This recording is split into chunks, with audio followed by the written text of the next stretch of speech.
Oh, ma, di ba sabi nyo, gusto nyong matutunan ng stress management. Ito, may hinanda ko para sa inyo na para mapag-aralan natin yung stress management. Okay. Ito ay tinawag kong breathe in, stress out. Okay. A guide to calm and control. So, ngayon, ano yung stress level nyo? Like, Ngayong araw na to. apo, ngayong araw. Ngayong araw na to. Number tumaas ang stress ko ngayong araw na to. Bakit? Bakit? Dahil nasira ang computer ko. Sinang may gawa? Okay, siguro mga 5 siguro. Sige. Feeling ko 5. 5. So, inaano siya? Mild lang siya, mild. Next. So, ano nga ba yung stress? Stress is the body's reaction to any change that requires an adjustment or response. Okay. So, stress is our body's way of saying, hey, something's going on that I need help with. It's not always bad. It sometimes helps us to act quickly and stay alert. Okay. But too much of it, especially for too long, can really wear us down. So, ayun, pag nag-pile up lang siya, saka siya nagiging bad. So, ang stress daw, pinagsama-samang mga small things na pag, halimbawa, na na-stress kayo dahil nasira yung nyo. Hindi pa daw yun. Pag daw nagsama-sama daw yung mga marami na-stress. pa, oo. Yun daw yung bad stress. Bad stress. Kasi yung ibang stress na good sila dahil binibigyan ka lang ng dahilan para mag-act quickly, ganun. So, ito yung dahilan kung bakit minsan nagiging tired tayo or restless or anxious. Hindi naman to yung OA na dramatic. Ito yung pag pinagsama-samang na stress, saka lang siya parang nagiging tired ka, ganun. Next, ano yung sources nito? So, work, relationship, money, and health. Okay. So, there are so many things that can trigger stress. Work responsibilities, financial struggles, relationship issues, and even worrying about health. Sometimes, it's not even just one big thing. It's a mix of little things that pile up. I know that you carry a lot on your shoulders, and I just wanted to acknowledge that you've been strong, but also remind both of us that it's okay to ask for help and take care of ourselves. So, kaya ko din kayo pinili na patient kasi, ayun, I want you to know na despite ng sobrang daming stress niyo sa buhay, you can count on me, ganun. Hello. Amen. Tapos you can say it to me. Next. Ayan nga, yung work, relationship, money, health. Yan yung mga source ng stress. So, is all stress bad? Sa tingin nyo, ma? Parang sabi mo na kanina na hindi. Hindi, ano yung yung perspective nyo? Like, ang pinaniwala nyo? Ganun. Noon, oo. Kasi nga, ang alam ko nga, pag stress ka, nakakasama yun sa'yo. Pag stress ka. Pero,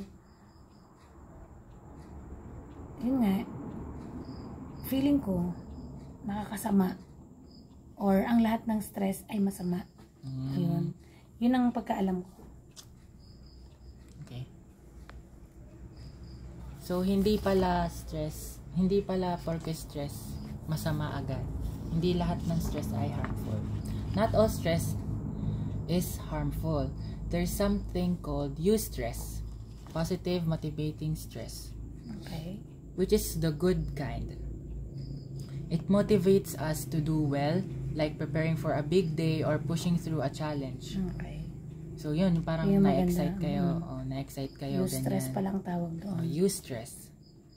So, meron din namang distress. Yun yung negative, overwhelming stress.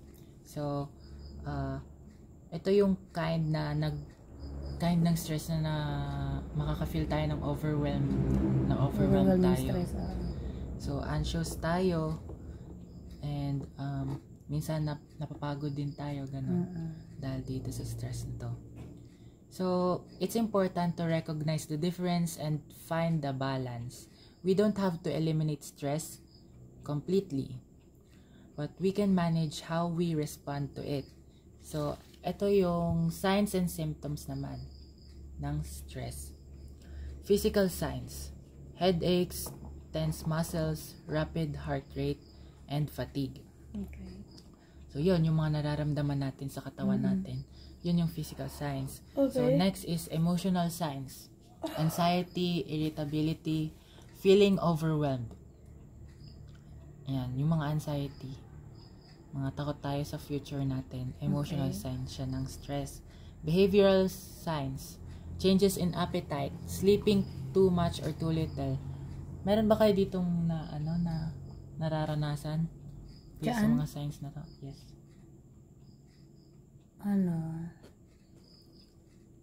Sa physical signs, headache siguro.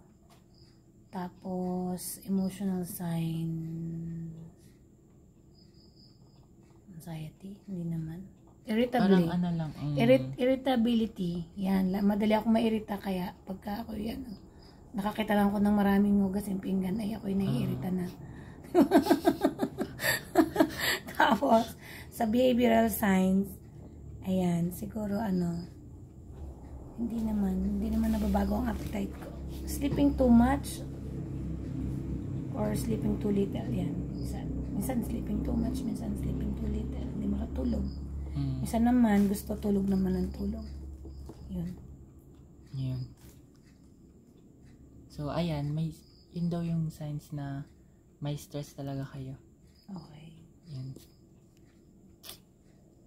Kasi diba, maganda rin na nalalaman natin yung symptoms ng stress. Next, effects of stress, short term and long term. So, sa short term, ito yung mabilisan lang. Increased alertness, restlessness, temporary boost in energy. Yun, pag short term, mabilisan lang. Long term, ito na yung mga chronic illnesses, katulad ng heart disease and diabetes, katulad ni Ina, meron isang weakened immune system. Okay. Ayun, nagiging weak yung immune system natin. So, next is mental health issues. Ito na yung mga anxiety and depression. Okay. Parang malaking parang big. Parang matindi na. Yun, anxiety. Anxiety and depression. Wala naman, hindi naman ako niya nakakaano. Parang kung anxiety, parang mild lang siya, ganun. Kung naramdaman niyo pa yun. Hindi ba? Ang anxiety. Minsan, siyempre, iniisip din natin ako paano kaya bukas. Ganun. Yun lang. Wala namang yung sobrang worry na halos hindi na makatulog, hindi naman yun. Ayan. So, next, ano yung coping mechanisms? Kasi may healthy and unhealthy. Meron kayong coping mechanism na ginagawa? Nga? Feeling ko siguro, mahilig kasi ako magbunganga. Yun siguro ang isa kong coping mechanism. Mahilig akong magbunganga. So, tingnan natin kung siya. Nasa healthy ba siya o nasa unhealthy? Okay, may unhealthy and healthy daw na coping mechanisms. So, first, healthy coping mechanism. Okay. Ayan, number 1. Prayer and meditation. Deep breathing and relaxation exercises, journaling, talking to a friend or counselor, engaging in hobbies and physical exercise. So, number 1, prayer. Ayan, so, healthy daw na coping mechanism ang pag-pray. And libre naman din, no? So, oo nga. Mag-pray tayo. Pag-meditate. Meditate. May meditate ba kayo ba? Minsan. Diba nagmumuni-muni? Yun, nagmumuni-muni. So, next, deep breathing. Mamaya tuturuan ko kayo ng tamang pag-deep breathing. Tama. Yes. Journaling. May naman kayo magsulat. Dati, nagsusulat ako dati. Noong nasa ibang bansa ako, nagsusulat ako araw-araw. Pero ngayon, hindi na. Talking to a friend or counselor. Ayan. Pag pwede kayo talk to a friend. Healthy yon, healthy. So, engaging in hobbies and physical exercises. Nag-exercise ba kayo mo? Ako, minsan-minsan, pag isang beses lang, ganun. Tapos, sabi sa susunod na naman, hindi naman nagagawa na. Ganun na. Engaging in hobbies. May hobby ba kayo na ginagawa? Anong nanonood ako ng mga movie. Okay. Yeah. Yun. Pag nasa-stress kayo, parang nai-stress din ako pag nanonood ako. wag yung mga nakaka-stress. Yun. Parang nai-stress din ako. Ayan. So, okay. Ayun. Kung as long as hindi naman siya hindi naman. Yun. Hindi naman. Yun. Maganda daw yung pag-engage sa hobby. Ayan na. Unhealthy coping mechanism. So, number 1, excessive alcohol or smoking. Okay. Hindi man kayo nag-alcohol and smoking. Overacting or underreacting. Yan na yan. Siguro. OA. Ganun. OA na. Na-OA. Oo. Na-OA nyo minsan. Oo. Yan. Di, minsan naman nare-realize ko OA nga eh. Oo, OA ako. OA din naman ako. Oh. So, avoidance, denial, and isolation. Hindi naman. Hindi naman kayo nag-avoid sa iba. Ganyan.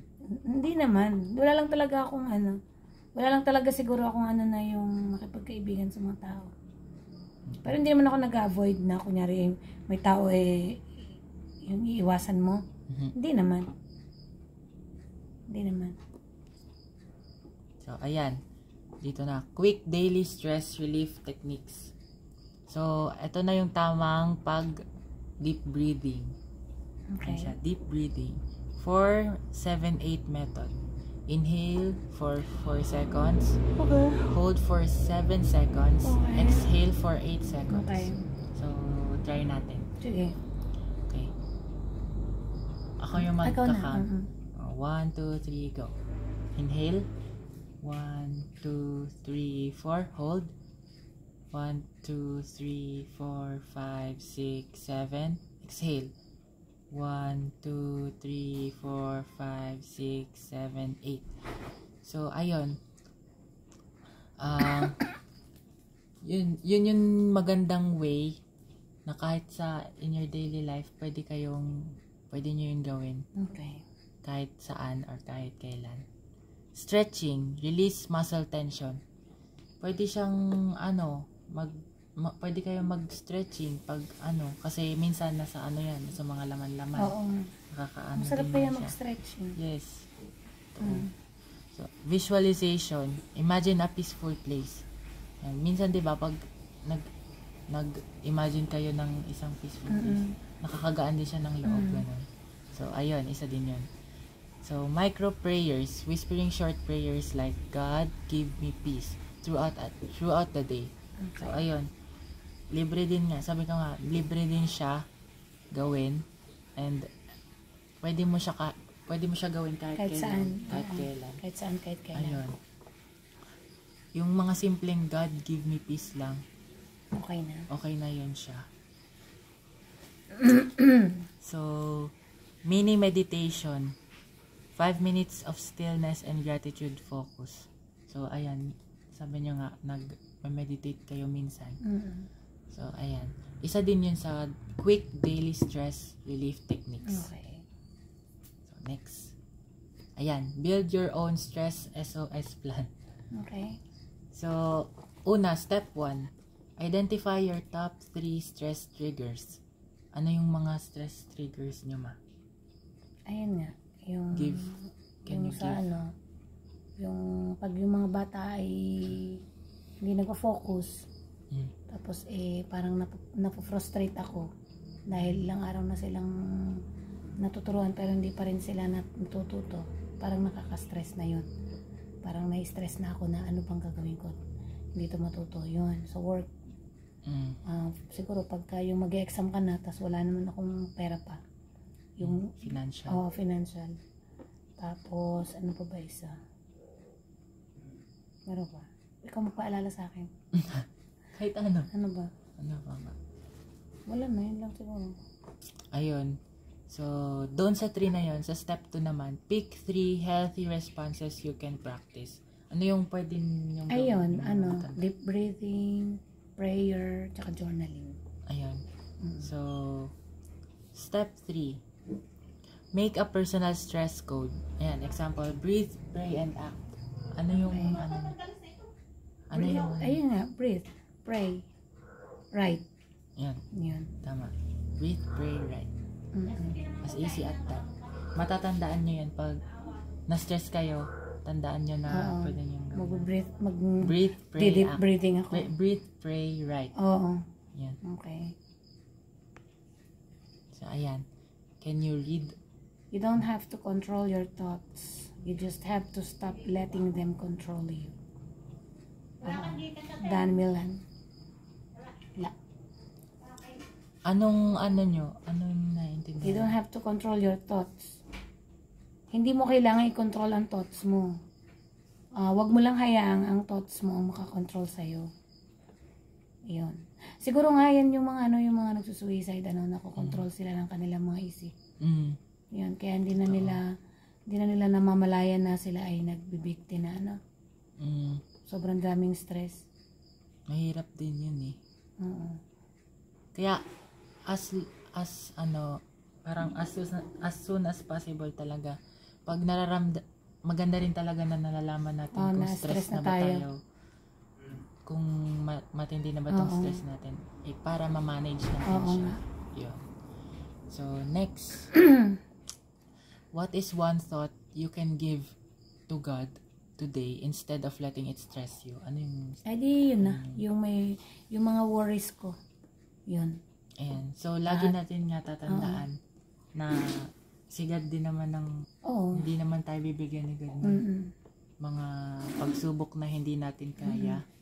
So, pwede din tayo syempre pumunta sa Kanya pag mahirapan tayo. Pag ginive natin yung worries natin kay God, wala na tayong worry. Binigay natin sa Kanya. Ayan. Help niya tayo. Ayan.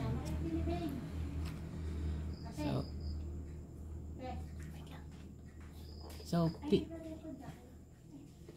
cut na lang.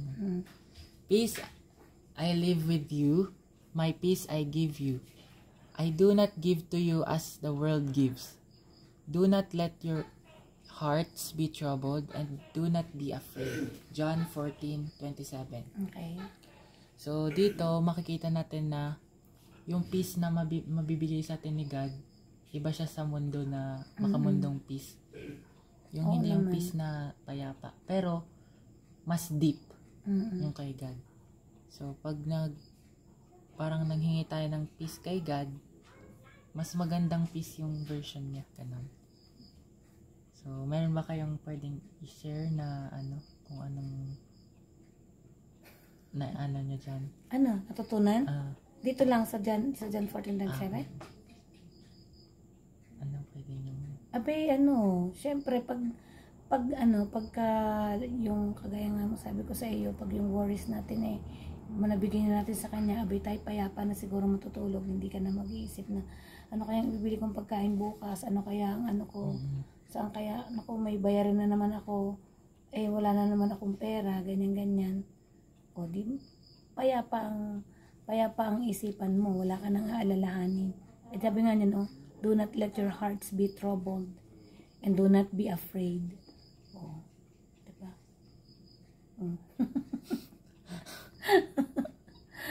Yan. Ayun na, thank you. Stay calm, stay strong, stay centered in Christ. So, I know life can be heavy sometimes, but I believe God gave us tools, people, and moments like this to remind us we're not alone. Thank you for listening, Mama. And I really wanted you to hear this because I care about you. Thank you. At least ngayon, alam ko na na stress ako at alam ko na siya i-manage. Hindi ko na sasabihin, hindi ako nai-stress. Wala akong stress. Ngayon alam Palaging ko na. nandyan yung stress. Oo. Kaya ang kagandahan lang, dapat alam mo siya i-manage. Yun. Thank you. Magstay lang tayo dun sa good version ng stress. Use stress kaysa sa distress. Distress. Thanks!